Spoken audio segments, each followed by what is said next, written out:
Sejam muito bem-vindos, pessoal. 12º episódio do Joint Podcast. Estou aqui mais uma vez com meu amigo Guto Moisés. Fala, pessoal. Sejam bem-vindos. O papo hoje é bom, papo legal. Muita gente aí que a gente sabe que a gente fala para quem tem comércio, para quem é empresário, para quem é o próprio dono do próprio negócio, né? Para quem é o próprio negócio.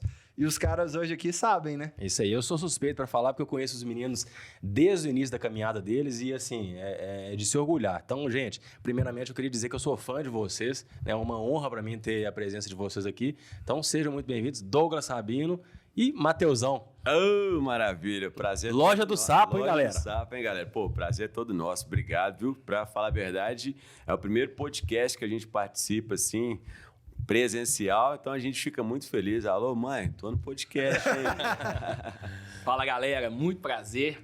Igual o Matheus falou, a gente tá muito feliz. Legal. Nós estamos completando 8 anos de história, né, cara? E quando a gente olha pro empreendedorismo no Brasil, ainda mais essa fase difícil de pandemia, a gente fica feliz por estar existindo e por estar, né, tentando aí fazer a diferença, tanto para cliente, equipe e tal. Então, satisfação estar aqui hoje. E vamos sem filtro, cara. Vocês podem perguntar, nós vamos falar de tudo, raiz, sem bastidores, dificuldades, né? Porque eu tenho para mim que o empreendedorismo, ele, né? Às vezes a pessoa vê só a pontinha do iceberg ali, mas tudo que a gente já percorreu, então a ideia aqui é abrir a caixa preta mesmo. Não existe segredo, bola de prata. Vamos conversar aberto aí. Boa. E vai ser um prazer. Que legal, obrigado, viu, pessoal? Eu acho que o ponto mais legal aqui, né, Marcelo, de tratar com os meninos, para quem vai acompanhar aí, acredito eu que a gente nunca trouxe alguém que tenha negócio físico, né? Negócio local, se não me engano. E com a parte virtual tão fomentada, né? Esse é o outro detalhe. Offline. Porque o que acontece, gente? Acaba que a gente dá um foco legal aqui para o marketing digital, fala para o marketing digital, mas eu tô pensando aqui, eu tô até revendo aqui a galera que veio de negócio físico, acho que vocês são os primeiros mesmo, assim, loja aberta. Teve a Vanessa, que também tem, né? Então, acho que vai ter um norte muito grande para quem tá nessa pegada aí de loja, quem tem negócio próprio. E os caras mandam muito no digital. Isso aí, show. Então, assim, para começar, pessoal, a gente que hoje, né, igual o Douglas falou muito bem, a gente vê hoje na televisão, Loja do Sapo, todo quanto é mídia, a gente vê vocês bem fortes hoje, mas eu tenho certeza, eu posso arriscar que não começou assim, né? Então, conta pra gente um pouquinho como é que foi o início, desde lá do comecinho, como é que vocês entraram nesse negócio aí. Legal. Igual o Douglas falou, a gente começou em 2014, né? Estamos fazendo 8 anos agora, em outubro. E, para começar, eu, Matheus, estudei com você desde a época da escola, gostava de vender. Então, enquanto todo mundo gostava de trocar figurinha, tá na época da figurinha, eu gostava de vender figurinha que ninguém tinha. E eu vim com a veia do comércio desde sempre. E aí, em 2014, na época eu estudava economia, e eu tinha como um plano B as vendas de eletrônicos. E aí o Douglas, né, a gente grandes amigos, fazia tudo junto. Falei, cara, preciso criar uma marca, quero deixar de ser um Matheus vendedor. Né? E o Douglas vem da área de publicidade, falou, pô, me ajuda a escolher um nome. Ele falou, vamos fazer um brainstorm. Eu falei, velho, o que é brainstorm? Ele falou, não, nós vamos aqui listar vários nomes aqui e tal, eu vou te ajudar a escolher a marca. E aí a gente foi. BH Importados, Minas Importados, BH Tecnologia, BH Tec, nomes muito clichês e dentro de todos os nomes... Isso que eu ia falar, isso é batidão, né? Exato, sabe? Tudo é tech, tudo é importado. Exato, tudo muito tech ou importados, Minas Importes, o A Importes e tal.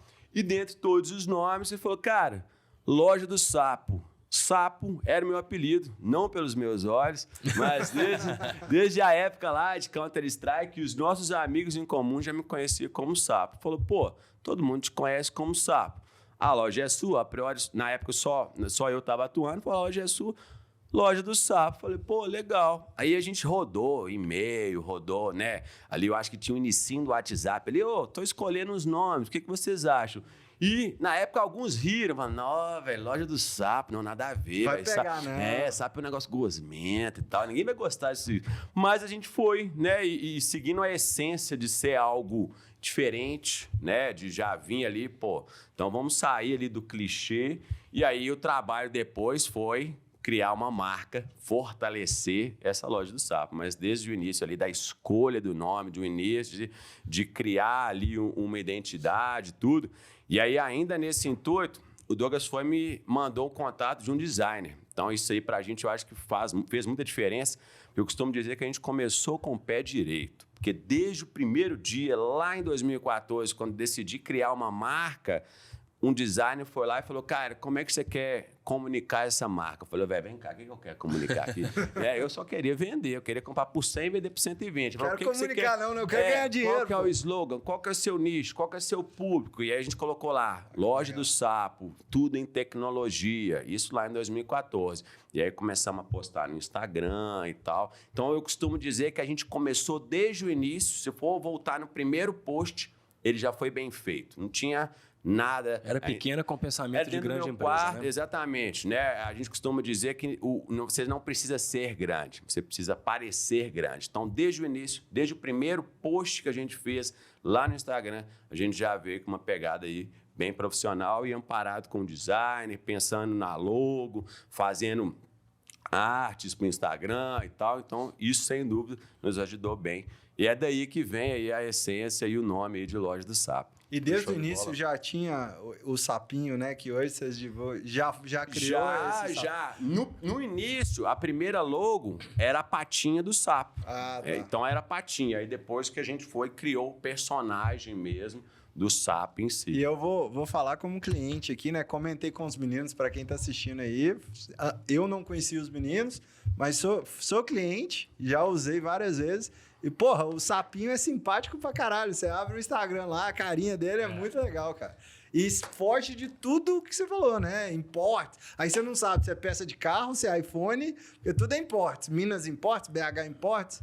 Legal. E aí, só pra fechar essa, que é bacana, então, querendo ou não, a Loja do Sapo, então, nasceu de uma consultoria de marketing, se for pensar, né? Então, eu tinha o Matheus ali, grande amigo, né? E ele não se envergonha disso, muambeiro, raiz mesmo. Então, Matheus, eu lembro, velho. E aí, né, isso criou essa necessidade. Ele entregava naquela sacolinha preta do Shopping Popular. E, às vezes, era um produto de valor agregado ali. Era uma GoPro, era um iPhone e tal. Na época, ele vendia de tudo. Depois, a gente pode contar, a gente decidiu nichar. Eu falava, pô, velho, profissionaliza esse negócio e tal. E eu lá, né? Eu trabalhava já com publicidade numa empresa grande, multinacional, fazia na faculdade estudando isso. E aí, depois que a gente criou o nome, aí o negócio começou a andar de forma mais profissional, porque é uma loja, né? Ou seja, não é mais o Matheus. Antes era o Matheus, estudante, meu primo, que vendia só pro nicho dele. Legal. E uma coisa bacana, Lou, Lou, né? Lou, Conhece como Lou mesmo, velho. É apelido mesmo, Não sei se a galera do podcast conhece, senão já tá aí, ó. É apelido também da época de colégio. E aí, cara, o Instagram na época, não sei se vocês já estavam, então o Instagram, ele crescia brutalmente de forma orgânica, né? Antes do Facebook comprar. Então, igual o Matheus falou, então ele começou sozinho, eu era um amigo consultor que ajudava ele ali. E eu tava lá, feliz na minha empresa e tal. Mas desde o dia 1, a gente preocupou com todos os posts, aí a gente ia vendo, velho. 5 mil, 10 mil, a gente ia ficando doido. Porque antes ele tava acostumado a anunciar no LX e pros amigos boca a boca, aquela briga de preço e tal. E quando a gente veio pro Instagram, ele falou... E agora é a Loja do Sapo, eu tenho uma loja. E eu não concordo, não sou mais OLX e tal. Olha lá os clientes, aí vem a prova social e tal. Legal. E a gente foi vendo dia a dia, mês a mês, né, com consistência, trabalho bem feito, a marca crescendo, número de seguidores crescendo, número de vendas crescendo, muito focado em indicação, a gente não tinha verba para investir, né? Então, a gente tinha aquela máxima de eu atendi um cliente, encantei, ele vem 3, e assim por diante. E aí o negócio foi crescendo mesmo, crescendo.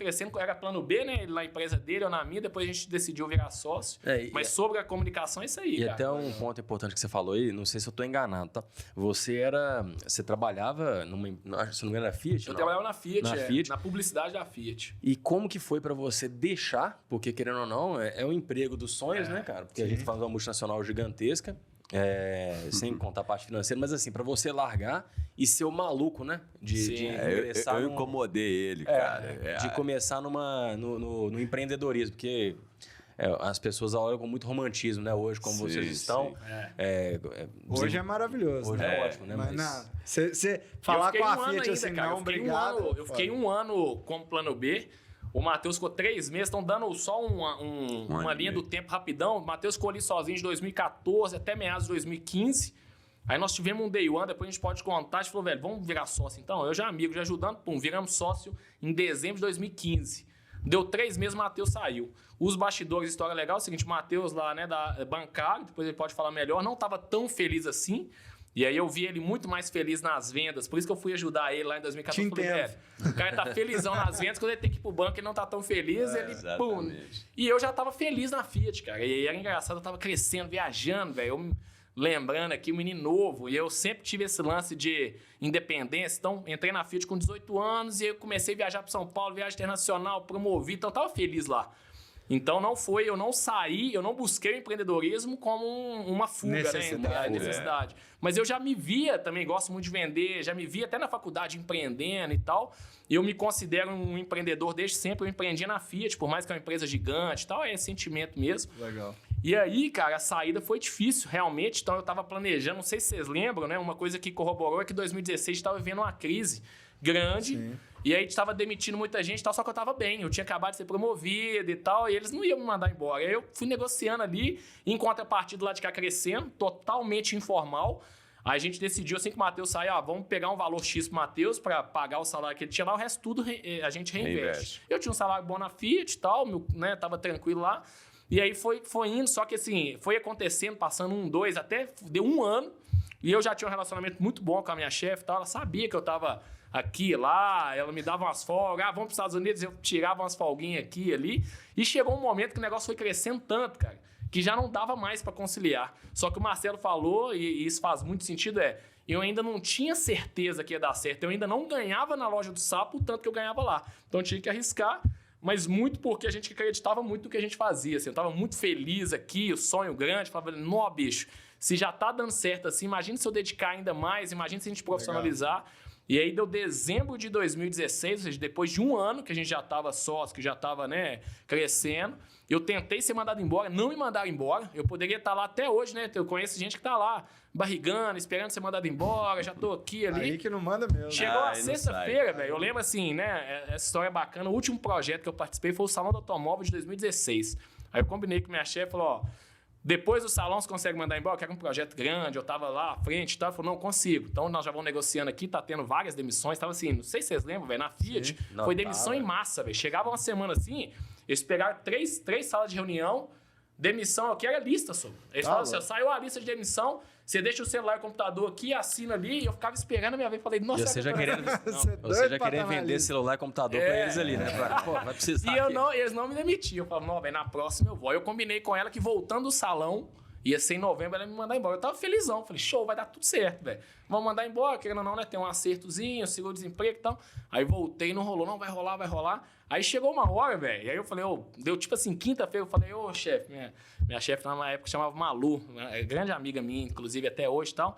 Aí eu simplesmente falei, eu tô indo, velho, não entendeu? Eu falei, não, tô indo, feliz, sacou? Sem reclamar, sem nada, porque a gente já tava surfando, já tava ali, sabe, crescendo, já tinha alugado um local um pouquinho melhor e tal, e aí eu saí, velho. Mas, sem dúvida nenhuma, sem, né, certeza que ia dar certo. Garantia zero. Mas eu tava feliz, velho. E eu sabia que eu colocando toda a minha energia e, né, com vontade e tal, ia dar certo, sacou? Legal. E aí, cara, a gente foi, né, crescendo. E aí você falou, nesse ponto aí vocês abriram loja. Já tinha loja pra... Não.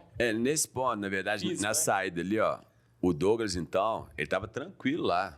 Ele tinha uma carreira promissora. Hoje, se ele tivesse lá, ele estava ainda melhor. Ele tinha uma carreira brilhante. Não, eu acompanhava como amigo. Mas eu estava infeliz onde eu estava. Falei, cara, estou infeliz aqui, tudo bem. Não adianta eu ficar reclamando de onde eu estou.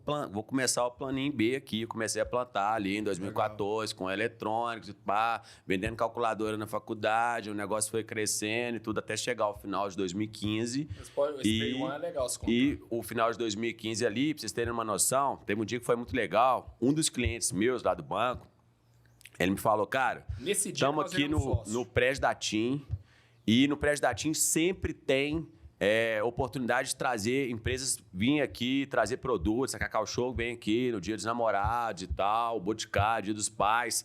E sempre que esse cliente meu ia lá no banco, eu atendia ele pelo banco, mas tirava um pau de selfie aqui, um power bank, falando, não, mas aqui, a bateria tá acabando, né, cara? Não, tem um carregador portátil aqui que você não pode andar. Imagina sua esposa querendo falar com você. Não, se eu quero desbloquear meu cartão, não. Exatamente. Então, lá no banco, eu tinha uma mochila. Eu era o único funcionário do banco que ia de terno, gravata, bonitinho, e uma mochila gigantesca, porque tinha meu estoque todo de eletrônicos lá dentro. A capitalização e o powerbank. Exatamente. Esse lance da capitalização. Às vezes chegava no final do dia, o gerente perguntava assim, qual que foi a produção de hoje?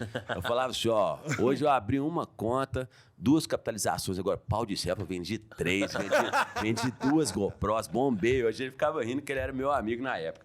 E aí, o cliente me chamou, né? Falou, cara, você quer levar seus produtos lá no prédio da TIM, né? Lá na rádio, tem mais de 2.000 colaboradores.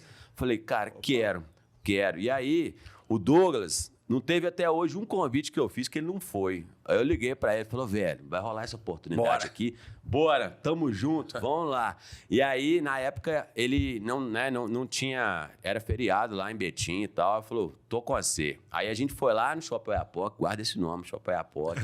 Fomos lá no Shopping Oiapoque, enchemos o carrinho com acessórios e tudo. Fui numa loja de perfume e falei, meu velho, eu vou fazer uma exposição e eu queria levar 3 perfumes, um amigo meu lá. Se eu vender, eu acerto com você. Se eu não vender, eu te devolvo. Eles não conseguem nada. Fui numa outra loja de iPhone, falei, meu querido, empresta 3 iPhones. Se eu vender, mesma coisa, né? O meu avô me ensinou que é o seguinte, o que o homem tem é o nome. Então, eu sou da moda antiga. O nome é mais importante do que o contrato.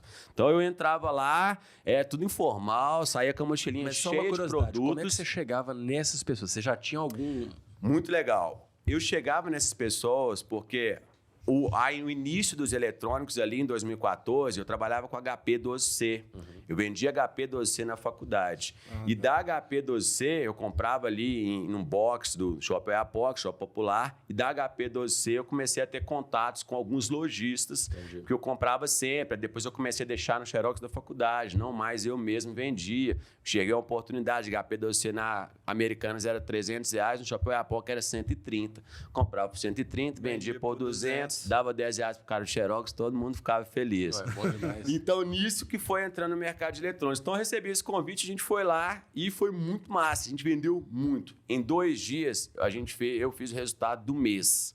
Né? Eu falei, cara, meu Deus, não tô feliz onde eu tô. Em 2 dias, a gente vendeu pra caramba. E ainda vendeu o resultado do mês. Pô, quero viver disso aqui. Como que eu faço para vender isso aqui todos os dias? Deixa eu fazer um parênteses aqui só para entender. Vocês falaram que desde o início já tinha o design e tal. Nesse momento, vocês já tinham lá a presença no digital? Já tinha presença no digital, o Instagram já estava bombando. Final da Copa do Brasil ali de 2014, Atlético Cruzeiro, fizemos sorteio, valendo ingresso. Então, assim, o Instagram já valendo ingresso é a camisa do time. Então, o Instagram... Já tinha sacolinha, um cartão já de tinha visita. sacolinha, já tinha cartão de visita. Isso já tinha 1 ano de marca sendo trabalhada. A cada venda era um cartãozinho de visita. Então, ia lá no LX, postava um produto... Quando vendia, cartão de visita da loja. E assim, o Instagram foi ganhando repercussão. Só para encerrar, então, a gente considera isso como um day one, porque nesse dia a gente vendeu muitos produtos. Foram 2 dias bombando. Pensa que é como se fosse um unboxing de eletrônicos. Tudo de eletrônicos. Pau de selfie, caixinha de som Bluetooth, carregador portátil, perfume e 2 iPhones. E de todas as vendas que a gente fez, os 2 iPhones representaram 20% do resultado. Então, enquanto eu precisava comprar uma película por 5 e vender por 20, um iPhone a gente comprava por 1.200, vendia por 1.450. E os 2 iPhones foram embora. E aí a gente passou o Réveillon, né, de 2015 para 2016, falou, cara, e se a gente parar com todas essas bugiganguinhas, esses acessórios, virar sócio, colocar energia nisso aqui e focar 100% em venda de iPhone.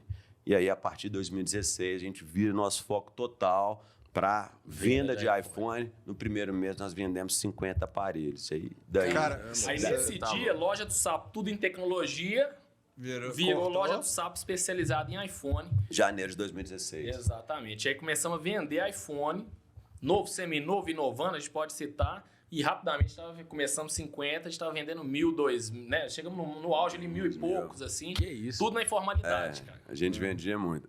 Só que aí um detalhe importante, ao longo da jornada que vocês vão entender, por um lado a gente viu um negócio que gerava caixa, que girava muito, mas que era informal. Para começar, tá tudo certo, foi a maneira que a gente começou. Mas à medida que vai crescendo... Mas à medida que o negócio ia crescendo, nessa época ainda era dentro do meu quarto, né? Os primeiros colaboradores eram amigos, o motoboy dormia na minha cama na hora do almoço. É mesmo, velho? Desse jeito. Não tem jeito. Escritório na casa da sua avó ali, Exatamente, né? na casa da minha avó, ali, no Cabral. Exatamente. Por quê? No início, você tem que começar com pessoas de confiança. Claro. Então, né, não tinha registro, não tinha nada. Então, ainda era dentro da casa da minha avó. Aí, depois a gente mudou para o fundo da casa da minha avó para uma casinha um pouquinho maior. E aí, a gente ficou 1 ano, né? Nessa época, o Douglas ainda estava lá na Fiat. Aí, todo final de semana, era estoque dentro do carro, 20, 30 telefones. Nós dois fazendo entrega. A gente já fez entrega em todas as regiões que você imaginar. A gente, né, trabalhava com venda de iPhone. E uma coisa que era legal, até trazendo pro link lá, quando eu trabalhava no banco, aí eu saí do banco, encerrei o ciclo e tudo, que quando a gente vendia um produto, um iPhone em si, a gente olhava o brilho no olhar das pessoas comprando, assim, pessoas de...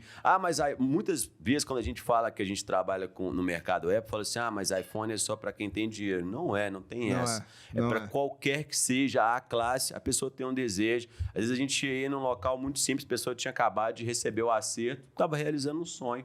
E, né, às vezes, uma casa muito simples, estava lá comprando um iPhone novo, com brilho no olhar. Então, isso pra gente era muito legal, que a gente estava ali realizando, muitas vezes, o sonho das pessoas que estavam comprando produto com a gente. Que legal. Então, a gente meio que começou a surfar a partir de 2016, numa onda muito forte, que a gente ancorou a nossa marca na onda da Apple, né? E até hoje aí a gente está nesse mercado. Esse ponto que vocês falaram do nicho, cara, hoje o pessoal que está no digital acaba que olha muito... Eu tô vivendo isso no meu, né? Porque o meu negócio hoje é totalmente amplo.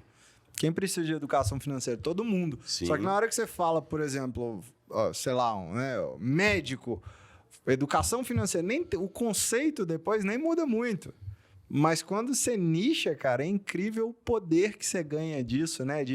O cara te dá atenção. O cara, nesse exemplo, né? O cara é médico, é comigo que ele tá falando. E eu acho que esse ponto eu queria perguntar, porque é uma dor de quem tá vivendo isso hoje na questão do nicho, né? Quem é mais generalista e vai nichar. A gente pensa assim, ao mesmo tempo que eu vou pegar esse público, mas eu tô falando não para todo mundo. Vocês estão falando não pro cara que quer comprar o Power Bank, vocês estão falando não pro cara que queria comprar lá até uma GoPro. Da Samsung, do Xiaomi, da GoPro. Exato. Como é que é essa dor, cara? Vocês tiveram isso? Foi tranquilo? Não foi? Porque aí vocês vendiam GoPro. Eu chego, Matheus, cara, quero uma GoPro. Você fala, não tenho mais, cara, não vendo. É iPhone. Exatamente. Deve doer, cara. Como é que foi esse período? Bom, inclusive isso desde o início, né? Quando a gente decidiu isso muito bem, eu lá na faculdade, velho. E aí eu com aula lá de posicionamento e tal, então trouxe um pouco disso, né? E até vindo até hoje, já surgiu várias, inclusive depois que a gente veio em serviço ainda é mais porque você já tem estrutura toda, porque você não atende todos, nem que seja no bastidor e tal. Mas de quando a gente decidiu e tava ali, né? Não tinha plano de negócio, nada disso não. Aí na cabeça me falou, se eu for o melhor de iPhone, todo mundo vai lembrar de mim. Então tem esse lance de consideração, de lembrança e tal. E, obviamente, a gente nichou e ancorou numa marca extremamente desejada. E a gente, já como usuário de iPhone, a gente via que o comportamento do usuário de iPhone era diferente do comportamento do usuário de Samsung. Por exemplo, falando de Samsung, né, de celular ali era o principal. Então, se a gente vendesse tudo, a gente ia virar uma loja de importados, que a gente tinha fugido disso quando a gente nichou. E a gente decidiu, velho, iPhone, por mais que o mercado não iPhone é maior do que o do iPhone, o iPhone ele tem um desejo, um sonho, que é isso que o Matheus falou, uma recompra, né? O cara que tá no iPhone, ele ama e tal. Então, desde sempre falou, velho, nós temos que ser só iPhone. Em tudo, independente, aí, até você citou aí, JBL e tal, a gente tinha isso lá, o mesmo fornecedor às vezes, não, nós somos iPhone. No nosso slogan tá iPhone, então você fala, sou especializado em iPhone, mas também vendo outro, aí começa a virar bagunça, né? Então, desde ali, desse primeiro dia ali, a gente falou, é só iPhone, pronto, acabou. E aí depois nós tivemos outras, né, oportunidades, entre aspas, de expandir, né? E aí nada contra, inclusive tem, né, grandes marcas aí que expandiram, que abriram novas empresas, grupos e tal. Nós não tivemos essa oportunidade ainda, mas a gente disse não para várias oportunidades, sabe? E a gente manteve focado ali, graças a Deus a gente teve uma facilidade, entre aspas, tá sempre crescendo, tá sempre bem, tá, né, não precisando, entre aspas, de diferenciar tanto, mas o nicho, sem dúvida, desde o início lá, nos trouxe bons frutos, que é, se o cara ele é referência, né? Eu até falo do digital hoje, nessa audiência ou nesse público, nesse nicho, quando eu lembrar de iPhone, loja do Sapo. Vocês não sentiram tanto essa dor, então, né, de falar não, assim? Isso estava bem consolidado na cabeça sua? Não. Isso a gente sempre teve um posicionamento muito claro. Falou, cara, a gente quer ser referência em Apple em BH. Depois, referência em Apple em Minas. E aí, quando a gente entrou para assistência, a mesma coisa. Queremos ser referência em Apple, referência em iPhone, em mercado Apple e não nos demais, porque a gente enxerga também que quem faz de tudo não faz... Vira o pato, né? No fundo, não faz nada... Anda nada e voa, mas não faz nada direito. Exatamente. Então, a gente não queria ser o pato, a gente queria ser o sapo. Ser o sapo. A gente queria ser ali muito focado e o que o Douglas falou, é isso. Quando a pessoa pensasse em iPhone, loja do Sapo. Então, esse foi o trabalho que, a partir de 2016, a gente começou a trabalhar a marca, a construção da marca, a associação a loja do Sapo, iPhone, loja do Sapo, Apple, né? Então, tem aí mais ou menos 6 anos, desde 2016, que a gente está trabalhando nossa marca, que pra gente é o nosso maior ativo, junto com o nosso time, que são as pessoas. E assim, um grande diferencial que eu vejo de vocês, principalmente nesse segmento, que tanto para seja venda de iPhone ou manutenção, né? Vocês são aquela empresa ativa, porque geralmente as empresas esperam que procurem para fazer a manutenção de algum serviço ou a compra de um telefone. Como que vocês investiram tanto nesse ponto e o tanto que a recomendação é importante para vocês? Como é que, pegando um gancho aqui, né, Guto? Como é que eles chegaram hoje? A gente vê aí nos jogadores de futebol, nas pessoas, nos apresentadores de televisão, como é que vocês chegaram? Isso aí foi por acaso, foi sorte, foi uma estratégia, como é que foi? Legal. Bom, um dos pontos fortes nossos é o relacionamento, são as conexões. Tanto eu quanto o Douglas, a gente preza muito pelas pessoas, pelas conexões. E quando eu era ainda gerente do banco, eu trabalhava no banco que atendia o Cruzeiro. Então, todos os colaboradores do Cruzeiro, independente de se era atleta, se era diretoria, quando eles entravam no Cruzeiro, eles tinham que abrir conta lá no banco com a gente. Barro Preto. No Barro Preto, exatamente. E o meu sonho era, cara, o dia que eu sentar nessa cadeira que atende os jogadores do Cruzeiro, eu tô feito. Não porque eu sou cruzeirense, mas porque eu sabia que se eu atendesse jogador pelo banco, eu também venderia para ele. E assim fez. E aí, em 2016, eu ainda estava no banco, estava mais ou menos para sair ali. Né, a gente se recorda como se fosse hoje, surgiu a oportunidade de atender o Arrascaeta. E aí, o Arrascaeta queria comprar um iPhone e tal, e aí eu já estava em contato, já estava indo na toca, e aí eu ia na toca do mesmo jeito. Ia na toca com, de um lado, o papelzinho aqui com as aberturas de conta, do outro lado a mochilinha cheia de todos os produtos. Aí eu olhava, comunicação do atleta, fala, pá, e aí, como é que tá? Esse Apple Watch aí eu vendo, hein? E esse iPhone novo, quando chegar? E aí a gente teve a oportunidade, primeiro atleta profissional que a gente atendeu foi a Arrascaeta na época. E aí, né, assim, 2 cruzeirenses, mas antes de mais nada, profissionais. Claro. Empresa começando, pensa o que é você ir ali, atender o ídolo do seu clube. E a gente foi lá, atendeu. E uma das coisas que fez muita diferença, desde 2016 em diante, foi que mais importante do que fazer é mostrar que está fazendo. Então, quando a gente foi lá e atendeu um jogador, a gente ia lá, nesse caso da época do Arrascaeta, a gente tirou foto com ele com aparelho de um lado, sacolinha do outro, sorriso no rosto. E isso virou a nossa marca registrada. Depois a gente ia lá, puxava essa foto, colocava no nosso Instagram. E aí uma coisa é o Marcelo comprar um aparelho com a gente. E a gente fazia isso também com todos os clientes. Se a gente atendesse 10, 15 clientes por dia, tirava foto dos 10 clientes, postava no nosso Instagram, seguia os amigos desses clientes. E aí eles iam lá e falaram, olha, o Marcelo comprou... Tem uma loja me seguindo aqui, quando eu entrava lá, a foto do Marcelo falou, olha, velho, o cara tá devendo e luxando, hein, bicho? Tá comprando iPhone novo. Mas, no fundo, o que a gente queria com aquela mensagem era, se o Marcelo comprou um aparelho nessa loja, um iPhone com essa loja tem credibilidade. Prova social, né? Prova social. A gente nem sabia o que era, mas a gente já fazia e o Instagram ele entregava muito organicamente. E aí, voltando ainda para as personalidades... Então, quando celebridades, jogadores, atletas, quando eu atendia um jogador, e um jogador passou a indicar o outro, isso teve um peso muito grande. Aí exponencia. Exatamente. E aí, de a gente começou a atender vários e eles foram nos indicando. Então, a gente foi várias vezes na casa do Arrascaeta, do Ábila, do Fred, Sassá, Otero, Hever.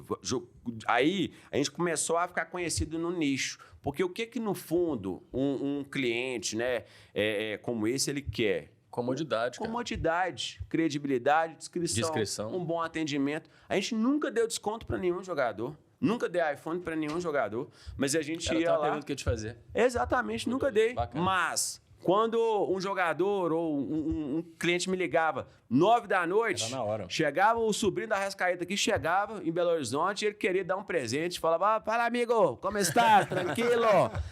Quando ele queria... No outro dia, 9 da manhã, eu estava lá com o telefone na casa dele, auxiliava a fazer o backup e tal. Então, isso, sem dúvida, essa essência, a gente não fazia isso só com atletas, a gente fazia isso, né? Esse atendimento encantador e entregar além.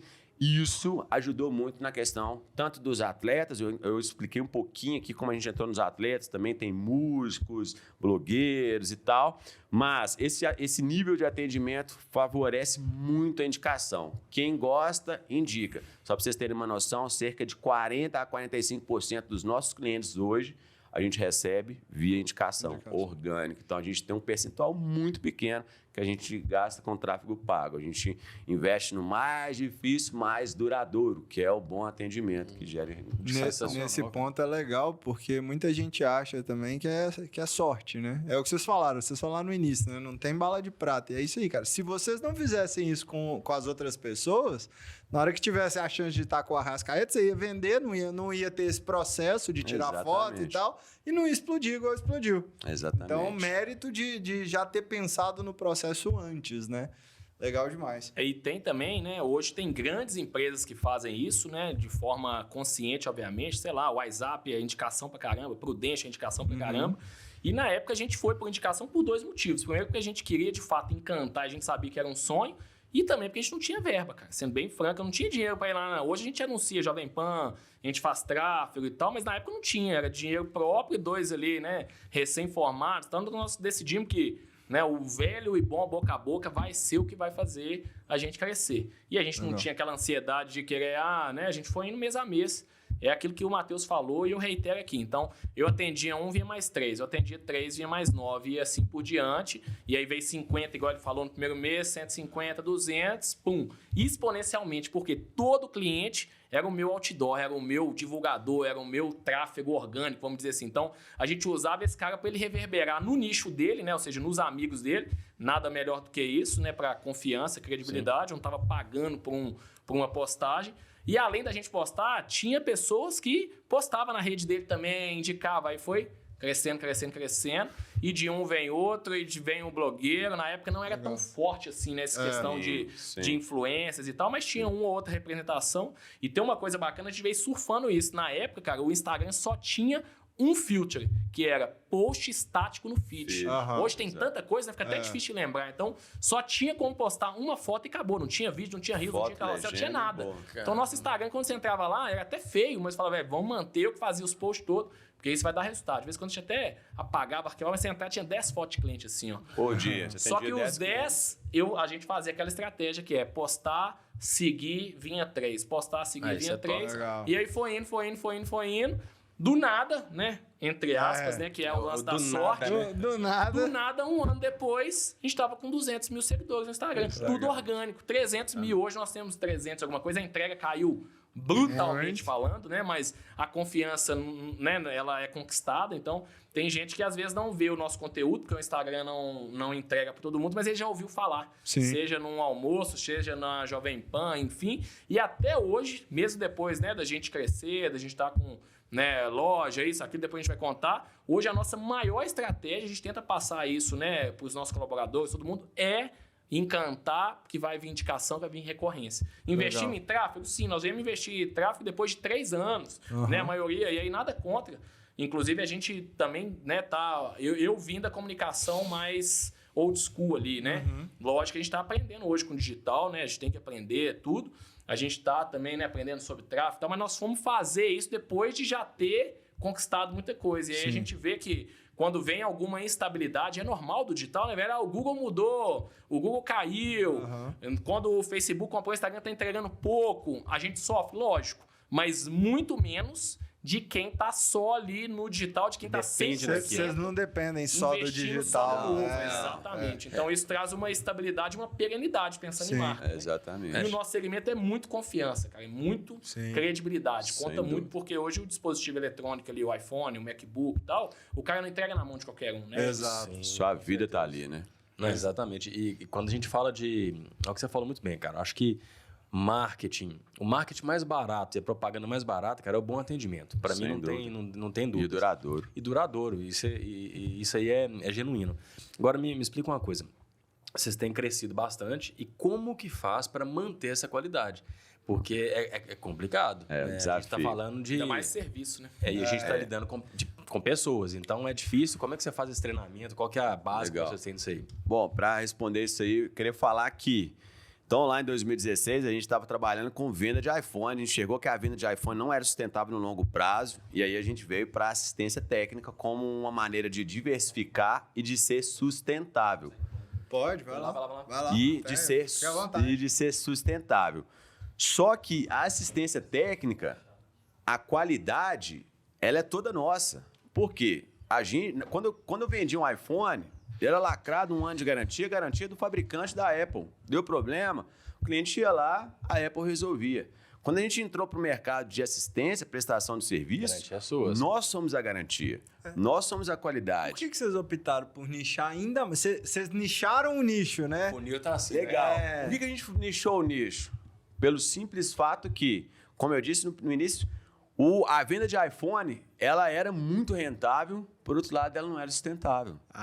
Não era um negócio legalizado. Recorrência também, né? De compra de iPhone. Não, isso até que era muito forte. A gente tinha um volume de venda muito forte. Só que eu não comprava com nota, não vendia com nota. Quando eu estava pequenininho, tá tudo certo. Mas quando o volume vai crescendo, a gente não queria ser o maior contrabandista do país. Não queria. Tá tudo bem começar, e muitos empreendedores começam no Brasil... às vezes sem a registrão CNPJ, sem pagar imposto, mas no início, beleza, mas não faz sentido você crescer. E quando a gente já estava com um time de 15, 20 pessoas, a gente quando olhava para frente, falava, cara, tá tudo bem. Esse mercado aqui de venda, ele é muito forte, nós ancoramos nossa marca nesse mercado, mas...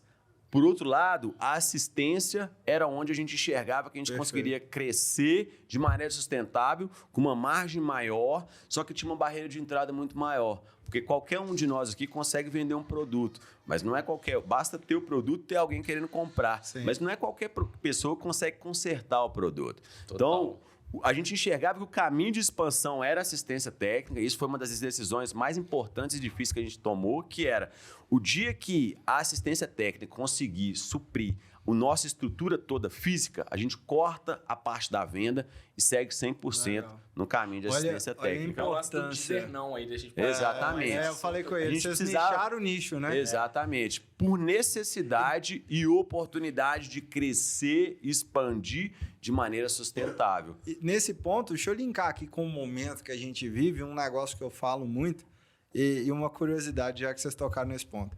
Se o Brasil fosse um país... vamos falar assim, né, mais a favor do empreendedorismo, com uma economia, né, que facilitasse a vida dos empresários, né, que fosse fácil essa legalização, né, por parte da venda de aparelhos, vocês não tinham parado. Foi mais uma questão operacional mesmo ligada a isso tudo ou não? Na verdade é o seguinte, a gente só tinha condições de vender com o preço que a gente vendia, porque uma parcela considerável, a gente não tinha o tributo ali de 12%, 15%, dependendo. Só que, ao legalizar o negócio, eu ia concorrer com grandes players.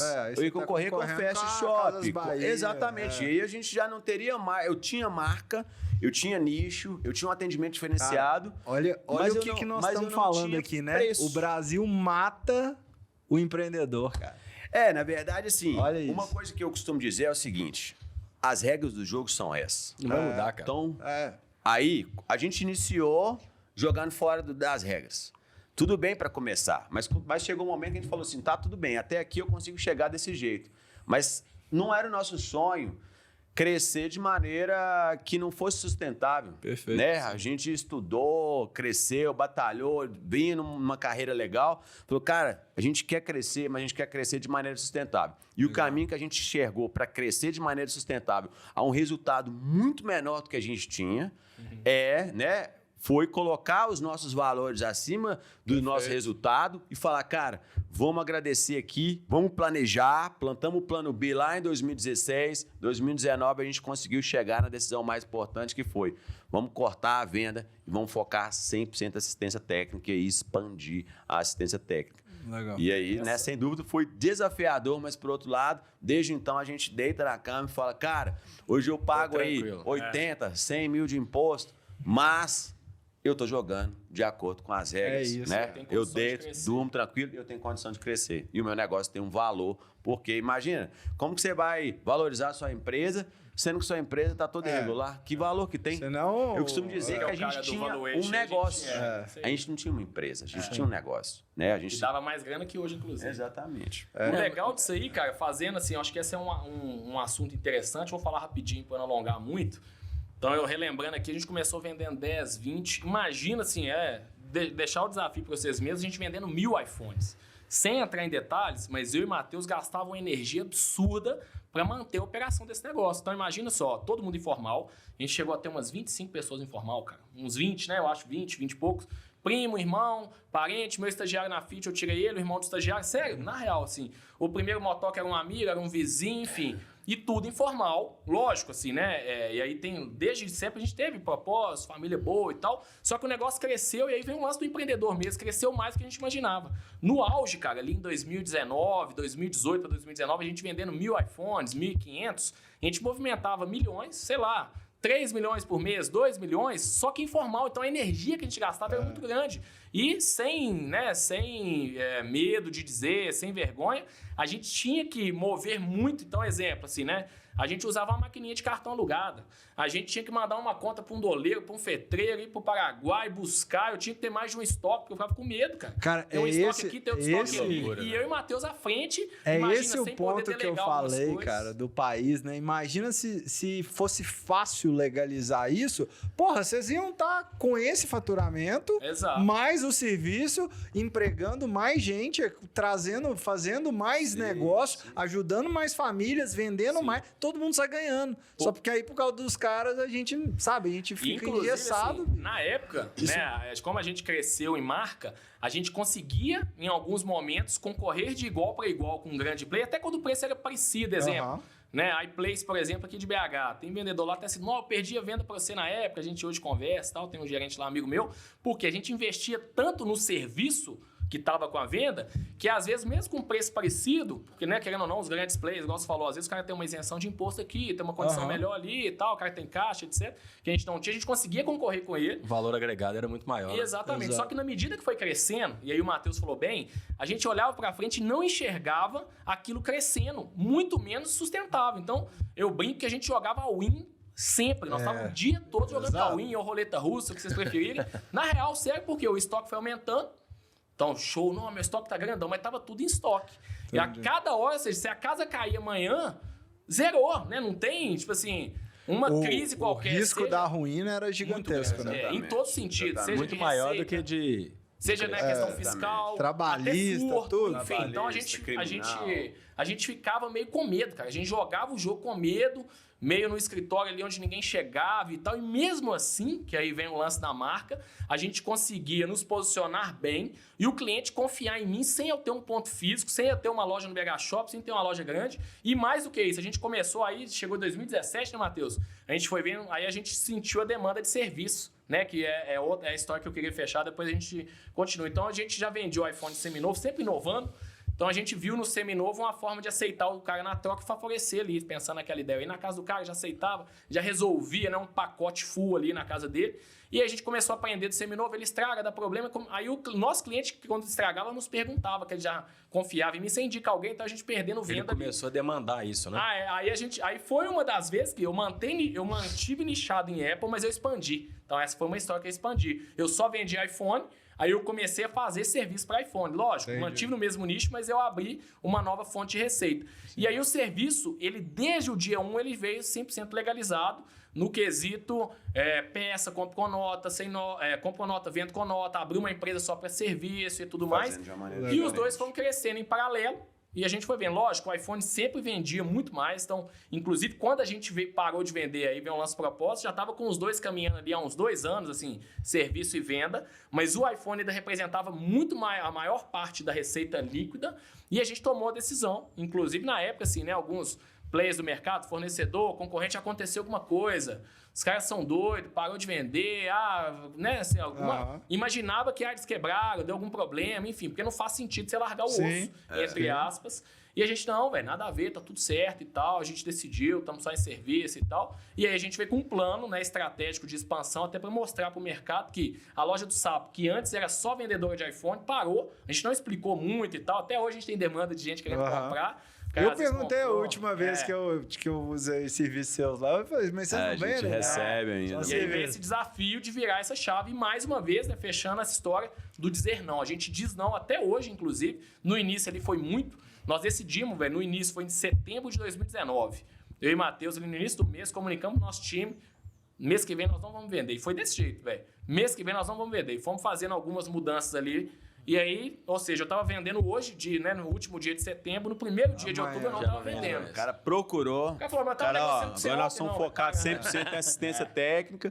E aí, lógico, a gente não poderia fechar algo e deixar, né, e deixar por isso aí. Aí a gente veio com um plano de expansão e assistência. Falou, agora nós paramos de vender, vamos focar 100% em assistência técnica. Vamos ficar grande aqui. Vamos energizar aqui, vamos desenhar um plano. E aí a gente começou a expansão via unidades físicas. Porque até então não podia ter unidade física. A gente fazia serviço sem unidade física, isso é importante. Era uma inovação. Eu fazia serviço de maneira remota desde 2018. Eu fazia serviço buscando o aparelho, consertando, devolvendo. Depois a gente lançou uma modalidade que eu ia até o cliente, consertava na casa dele.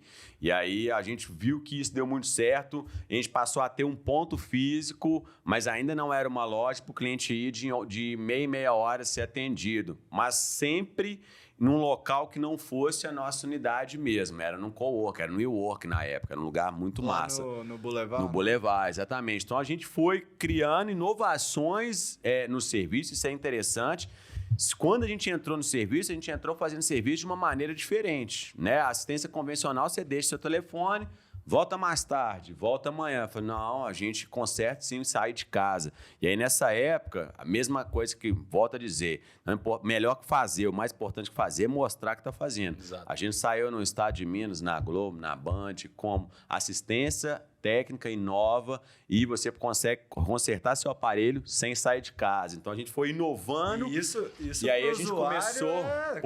É uma comodidade, né? A gente dia sem celular hoje em dia. A gente é pautado muito em credibilidade, que a gente já falou muito, mas em comodidade também. Então, a gente veio com uma pegada de manutenção, serviço, você não precisa sair de casa. Mas eu não gosto de ficar sem meu telefone. Não tem problema não. A gente lançou uma nova modalidade que é vou até a sua casa, conserto na sua frente. Então, tudo isso foi nos ajudar a virar a chave.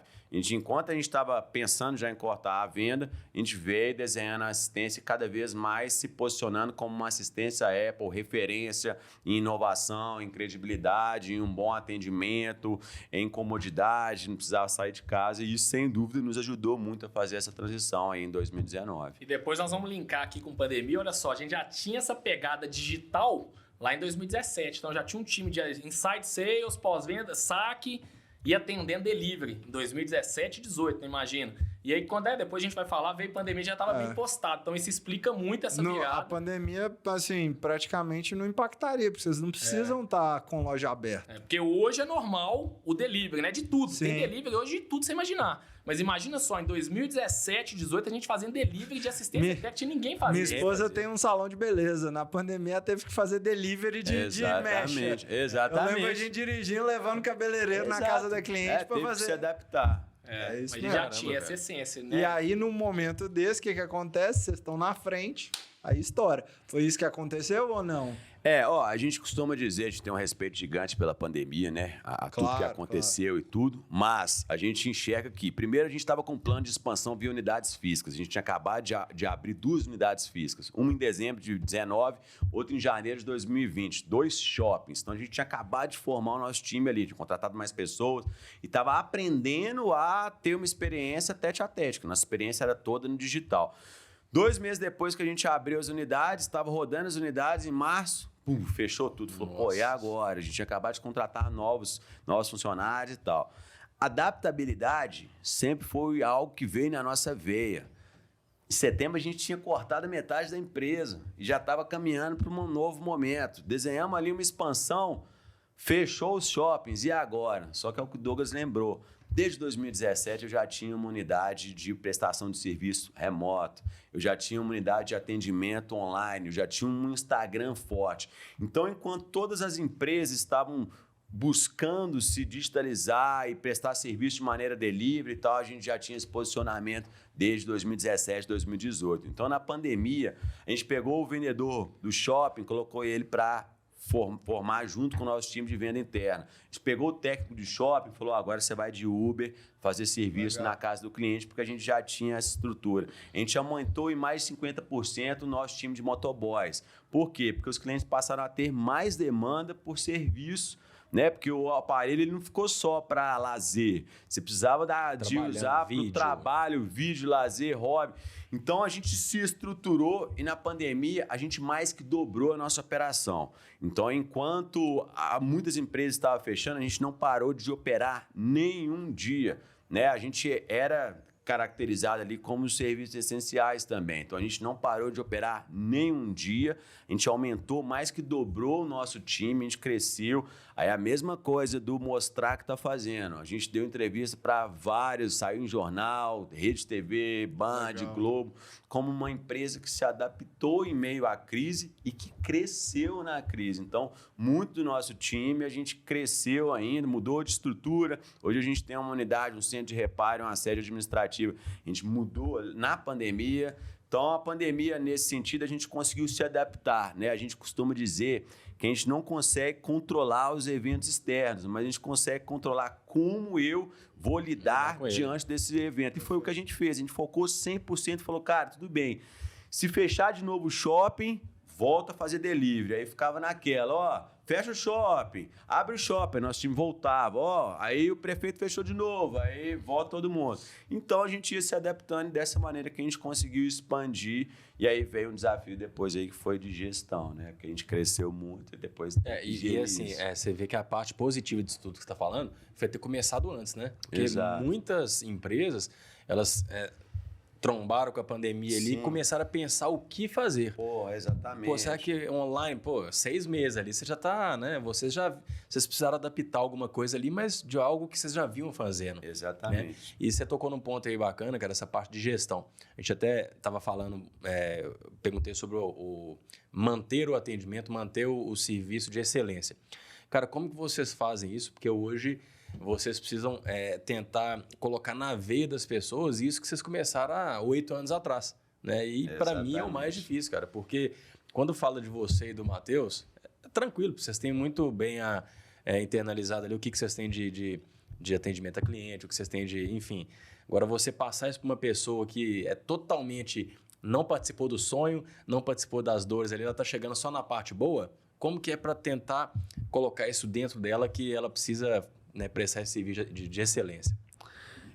Cara, é o seguinte, a gente está agora no momento de gestão, de cultura, estamos rodando até um programa de desenvolvimento dos nossos líderes e o nosso time hoje não é mais o Matheus e o Douglas, né? A gente está com mais de 55 pessoas, então a nossa mão de obra, a nossa força já não é diretamente ligada na empresa como um todo. E para resolver isso, aí a gente tem que ter os nossos líderes, fortalecer os nossos líderes, trabalhar muito a nossa cultura, né? Entender, a gente recentemente repassou o nosso código de cultura, nossa missão, nossa visão, nossos valores com o time todo, nosso posicionamento. A gente tem que trabalhar isso constantemente, porque se eu tenho um time engajado, a gente fez agora uma convenção semestral, reuniu o time todo, expôs o nosso resultado do primeiro semestre, expôs os planos do segundo semestre. Então, a gente tem que... O nosso desafio hoje é que o que está na minha cabeça e na do Douglas, todo o planejamento que a gente tem, o que a gente acredita e os valores que a gente tem, que são os valores da nossa empresa, o nosso desafio hoje é cascatear isso e manter com toda a nossa equipe. E, para isso, a gente vem formando uma base de líderes embaixo da gente e que os líderes cascateiem isso com a operação. Então, se a gente tem uma gestão, uma liderança, uma operação muito bem alinhada, assim a gente consegue manter um nível de qualidade. Mas, sem dúvida, esse é um dos maiores desafios de crescer. Porque enquanto era só eu e o Douglas, era muito tranquilo. Eu sabia que se um cliente ligasse para o Douglas ou se ele ligasse para mim, ele seria muito bem atendido. Então, o desafio é crescer e manter a qualidade, né? E é o que a gente está vivendo agora, se estruturando, se organizando, para continuar crescendo, mas mais importante do que crescer é crescer com qualidade, crescer de maneira planejada. Tem uma máxima do empreendedorismo, eu gosto bastante, que primeiro você acelera, né? Primeiro você faz de tudo para vender, né? Nós estamos aqui, 2 vendedores, sem venda não existe ninguém. Perfeito. Depois você organiza, né? Então a gente fez isso muito bem desde o início, né? Só eu e o Matheus, a gente vendia, nem sabia se estava dando dinheiro, eu sabia que estava vendendo 5, 10. Sério, a gente falou, esses aqui nós perdemos dinheiro. Eu falei, não tem problema, nós estamos vendendo e tal, depois eu organizo e tal.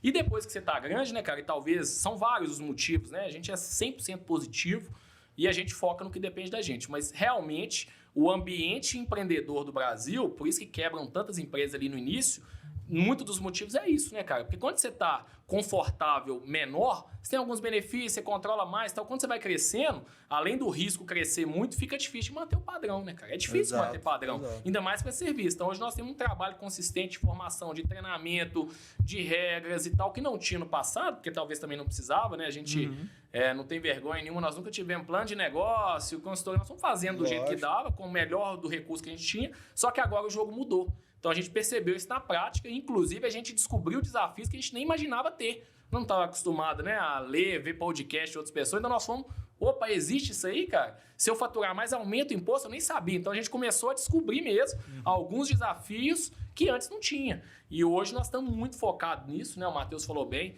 Pessoas, gestão, sistema novo, números, indicadores, porque a gente sabe, mais uma vez lá, que o risco da ruína hoje é maior. Sim. Então, a gente está ali muito mais maior, pé no chão do que antes, embora a gente continue com o nosso perfil ousado, a gente gosta de, né, querendo ou não, quem inova e quem é pioneiro tem que estar disposto a arriscar um pouco aqui e ali, isso faz muito parte da nossa essência, mas hoje nós estamos muito mais amparados ali, até com um time mesmo, a gente trouxe pessoas do mercado para nos ajudar, que são melhores que a gente, esse cara é melhor no financeiro, esse cara é melhor em RH, enfim, a gente foi investindo em pessoas, em processos, cultura, porque a gente viu que era outro jogo, né? Uma coisa é você vender, cara. Vender 10, 20, 30, a gente vendia. Outra coisa é você crescer, né? Até fazendo uma relação com a turma do digital. Mais uma vez, a gente gosta muito, a gente troca muito. Às vezes tem um cara sozinho com 2 que fatura 1 milhão. E aí depois ele vai ter um desafio de crescer pessoas, ele não consegue. Por quê? Porque uma coisa é você saber vender, você controlar. Isso. Outra coisa é você criar time, cultura. Então nós estamos nesse exato momento, não é fácil, né? Nós estamos certeza, tá doido. Dia após dia lá, muito focado hoje, né, em pessoas, né? A gente tem um orgulho, a gente tem uma sensação muito boa de atender cada cliente, a gente tem isso na essência, mas a gente tem cada vez mais ir para os bastidores e ali atrás, né, cuidando das nossas pessoas para eles conseguirem, igual o Douglas e o Matheus, né, brilhava os olhos dos clientes lá no início, eles continuarem, né, perpetuando isso, que é o maior desafio, né? Embora nós estamos fiotinho ainda, né? A gente orgulha do caminho que a gente tem, né? Saindo de 2 para 50, e o desafio vai só crescendo, né? Que é o que você citou. Nesse ponto aí de gestão, gente, deixa eu fazer uma pergunta para vocês.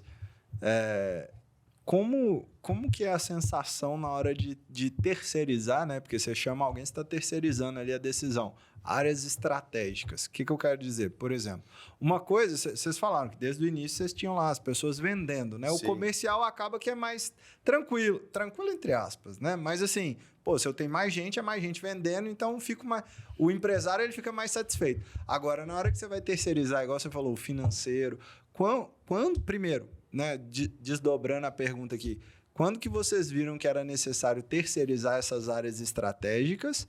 E qual que foi o sentimento disso? Legal. A gente acredita muito, né? E ao longo desses últimos anos, a gente viu que a gente tem que focar no que a gente é bom. Então, se a gente é bom em construção de marcas, se a gente é bom em pessoas, se a gente é bom no negócio, tudo, isso a gente tem que focar. Se a parte financeira não é a nossa expertise ou o nosso perfil, às vezes a gente conhece muito, mas não é o que a gente faz de melhor. Então, precisa ter um cara muito bom ali. E tem uma outra coisa também, que chega uma hora que não dá mais para você estar fazendo... se eu for montar minha DRE, não dá para eu pegar todos os números e tudo e eu ter que ir lá fazer o trabalho. Então, eu preciso ter alguém que execute esse serviço. Lógico, tem que ser de confiança e tudo, mas você tem que ter processo. Confiança a gente tinha que ter quando era no início, que não tinha nada formalizado, não tinha processo, não tinha uma estrutura.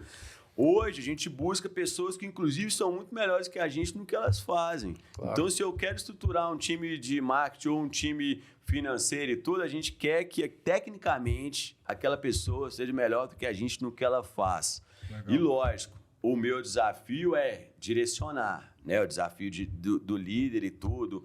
A gente, como diretor da empresa, é direcionar ali, fazer a gestão, nortear o que a gente quer desse profissional. Mas uma coisa também é que, quando você começa a ter um time de 20, 30, 40, se você não tiver pessoas, você não consegue rodar todos os pratinhos, cara. Então, você tem que ter pessoas boas nos locais certos, nos locais estratégicos, e isso te dá tranquilidade, de conseguir pensar mais o estratégico, porque o desafio nosso nos últimos anos nos primeiros anos a gente era 100% operação e 5% de gestão. Nosso desafio é se transformar em 20% operação, 80% de gestão, e aí os nossos líderes e os operadores ter essa inversão aí para que a gente consiga olhar cada vez mais para frente, fazer a gestão do curto prazo, mas estar focado em novos negócios, em expansão, que a gente enxerga que é o papel do dono, dos diretores do negócio. Acho que é o grande defeito das empresas hoje, essa vaidade, cara, do cara às vezes ele querer controlar tudo, abraçar tudo, e ele acaba não conseguindo, porque é humanamente impossível. Sim. Então, cara, vocês estão fazendo da forma mais perfeita. Vocês estão colocando pessoas boas que vão ser os olhos de vocês ali. E formando pessoas também. Isso aí é uma coisa interessante que a gente viu também. Às vezes a gente trouxe um ou outro do mercado aqui, às vezes não deu certo. E a gente tem tido uma oportunidade muito legal de formar líderes, de formar mesmo, de pegar e mostrar o caminho, e mentorar, e trazer para curso, fazer um programa de desenvolvimento. E aí a gente enxerga também que com isso a gente não está só contribuindo na maneira profissional, mas na vida dessas pessoas. Claro. Que a gente está dando oportunidade para pessoas se desenvolver.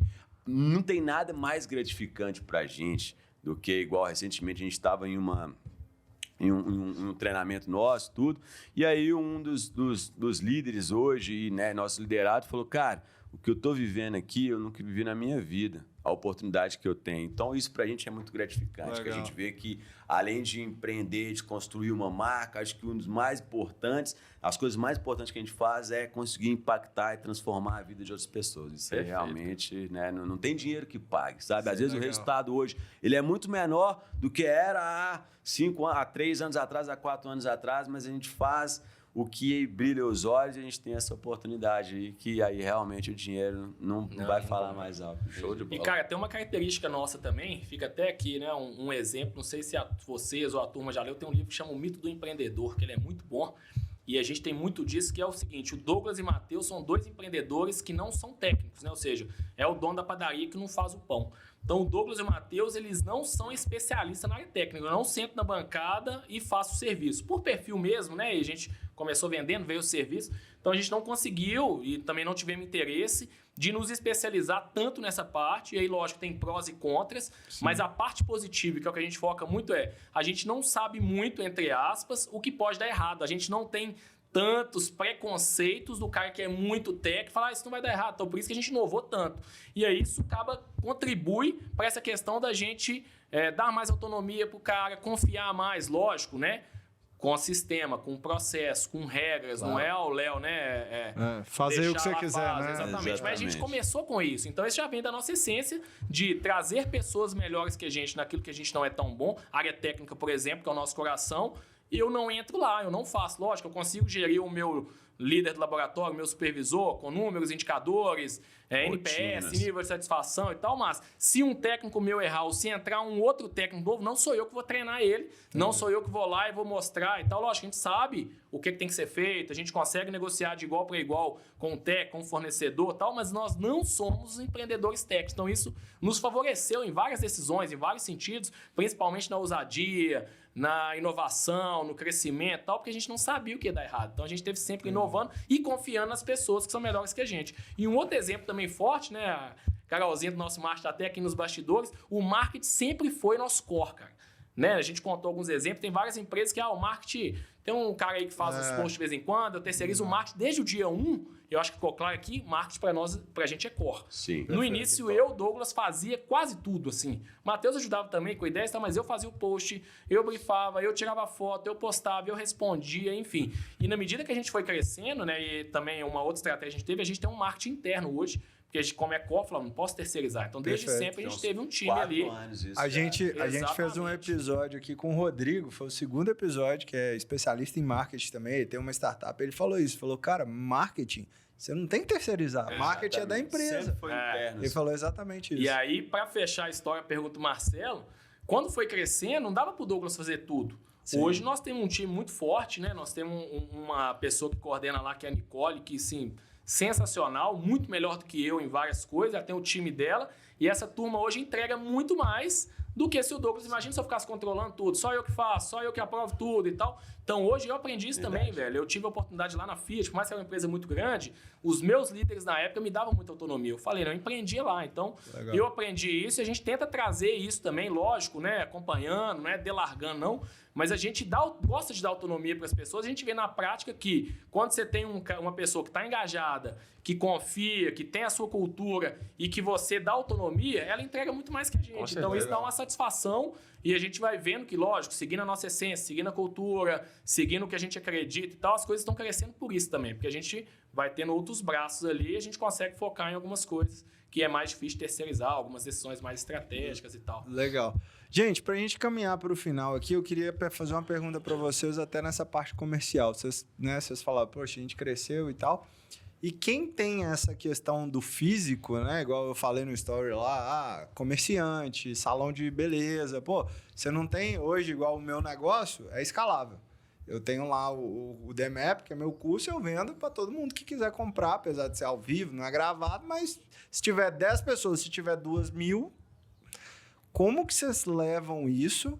E até para crescimento também, como que vocês veem, né? Porque agora vocês atingiram, vocês falaram, né? Estamos crescendo, ainda tem muito, mas vocês estão no nível de maturidade grande. E acaba que ou caminha para uma personalização que envolve aumento de custo de preço ou caminha para uma escala maior. E no caso, né, seus de negócio, uma escala maior significa estrutura física. Como que vocês lidam isso olhando para frente aí? Essa pergunta é boa, hein?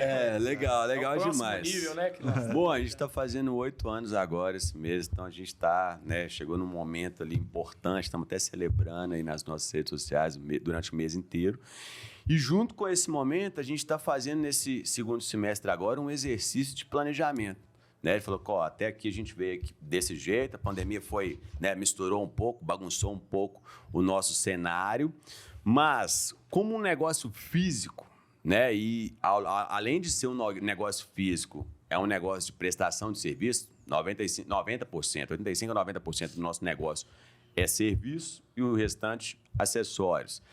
Então, a gente precisa de uma mão de obra, de uma padronização na execução, a gente precisa treinar o nosso time. Então, não é amanhã, eu vou abrir 5 unidades a mais. E aí eu vou abrir uma oportunidade aqui, com um mês eu formo o time. Então, para vocês terem noção, mão de obra foi um desafio que a gente teve que resolver internamente. Hoje a gente forma os nossos técnicos. Né? A gente tem 3 unidades de shopping, mais a nossa unidade matriz. E os técnicos do shopping, a maior parte, a gente formou. E já pensando numa expansão, a gente já está ali desenhando essa formação. Porque a gente enxerga que, para a gente expandir, a gente precisa ter, e para ter capilaridade, que é totalmente possível, de ter unidades não só em Belo Horizonte, mas nas cidades próximas, no estado, que está no Brasil também, a gente precisa estar com o negócio formatado e validado. Isso que a gente começou a fazer lá em 2019 e a pandemia meio que deu ali uma misturada. Então, a gente voltou agora, estamos validando o nosso modelo, estamos estudando alguns modelos e alguns caminhos de expansão do nosso negócio via unidades físicas, porque é prestação de serviço. E, com isso, a gente enxerga desenhar um plano de expansão. Mas, lógico, a gente não quer desenhar sem estar muito validado. Então, a gente está no momento ali de validação e, para isso, eu tenho que ter padronização no meu serviço, eu tenho que ter capacidade de formar outros técnicos, eu tenho que ter um sistema, eu tenho que ter KPIs ali muito bem. Né? O negócio tem que ser muito redondo, porque senão eu não consigo, né, a gente replicar isso aí de forma... Exatamente. Então, isso foi um dos motivos da gente ter ido para quiosque de shopping. Porque franquia passa pela cabeça sua? Passa sim. Para você ter uma noção, no último, um dos caminhos que a gente enxerga, a gente está conversando com várias pessoas, como eu disse, a parte aqui do relacionamento, as conexões. Então, se a gente já enxerga que franquia é um dos caminhos, a gente vai sentando, né? A gente tem feito isso, sentado com algumas pessoas do mercado de franquias, fala, e aí, como é que é? Como é que faz? O que você acha que é interessante a gente pensar? E aí a gente volta e vai modelando, fazendo contas. A gente já tem os resultados por unidade, então a gente já sabe mais ou menos a viabilidade de implantar uma nova unidade, qual que é o custo, qual que é o retorno, faz sentido. E a gente está validando o nosso modelo, agora ainda em 2022, para que em 2023 a gente comece e continue, né, essa expansão de uma maneira que a gente consiga ter aí uma visibilidade, um alcance, a capilaridade ainda maior. E eu brinquei, Guto, que essa pergunta é boa, porque nós estamos convivendo com ela, né, Matheus? Tá no momento. Basicamente, cara, até para a turma entender, e acaba que no empreendedorismo é tudo junto e misturado, né? Não tem como você fechar, vou fechar aqui, depois eu volto e tal. Então, operação funcionando, ela tem que ser sustentável, tem que gerar rodar vários pratinhos ali. E para crescer é outro business, né? Outro jogo, é outro tipo de conversa. O jogo muda, né? Você sai de uma mesa e vai para outra.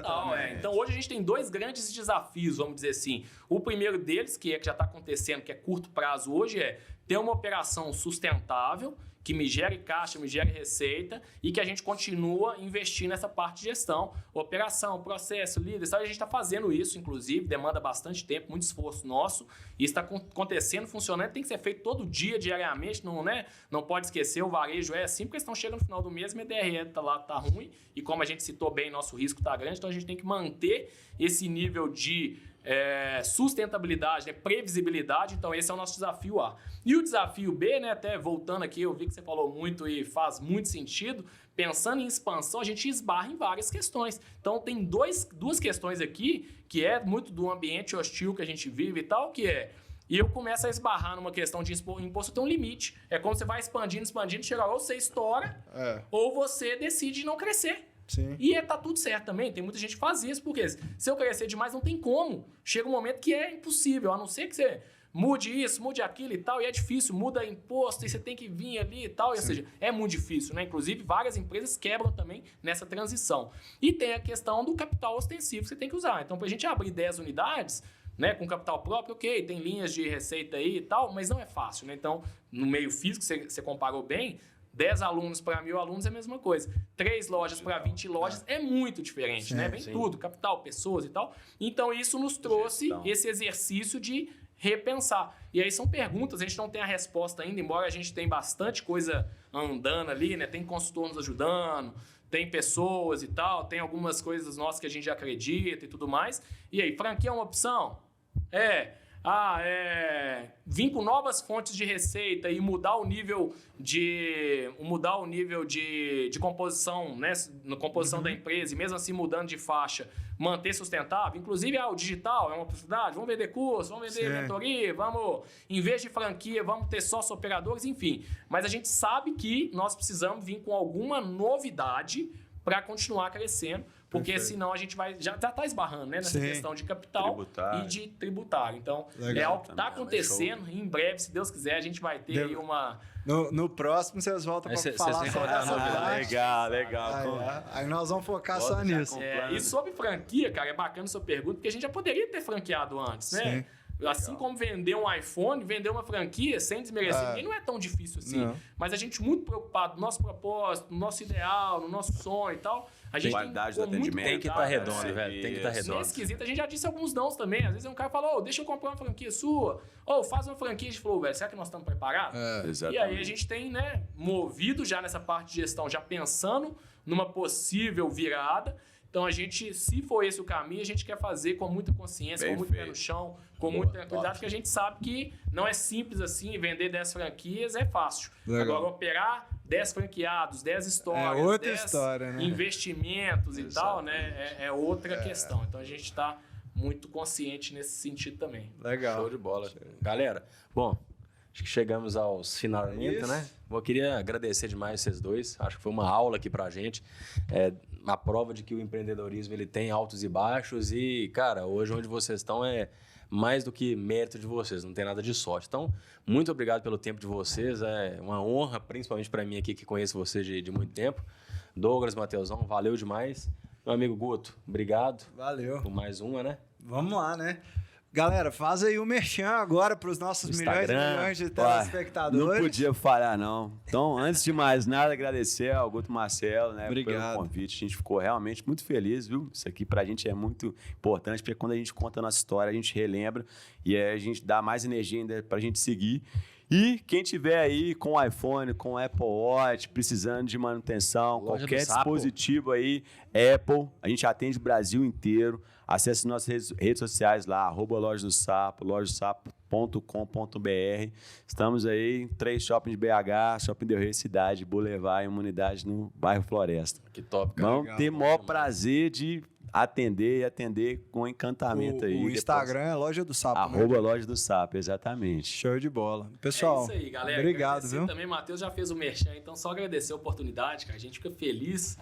E é bacana isso aqui que vocês estão fazendo, né? Queria até dar os parabéns. Verdade. Porque contar histórias, né, verdadeiras e histórias, né, de crescimento mesmo. Eu tenho acompanhado vocês aí, trazendo grandes nomes aí de vários nichos diferentes. Isso inspira, né, cara? E isso mostra aí, seja para um jovem, para uma pessoa que está precisando se reinventar e tal, que é possível, que não é fácil, que tudo é, né, se você é capaz, enfim. Então, todas essas histórias que vocês estão contando, né, tem sido muito legal. E a gente fica feliz de estar ao lado aí, né, desse tanto de gente bacana que veio. Então, gratidão pelo espaço aí. Show de bola. Tamo junto demais, viu? Vocês merecem. Gente que agradece. Isso aí, então, galera. Muito obrigado. Segue a gente lá, né? @Podcast Joint, para quem quiser. Guto Moisés, Marcelo Manferrari. Obrigado pela participação de todo mundo. Espero que vocês tenham gostado. Valeu, galera. Valeu. Tamo junto. Tamo junto.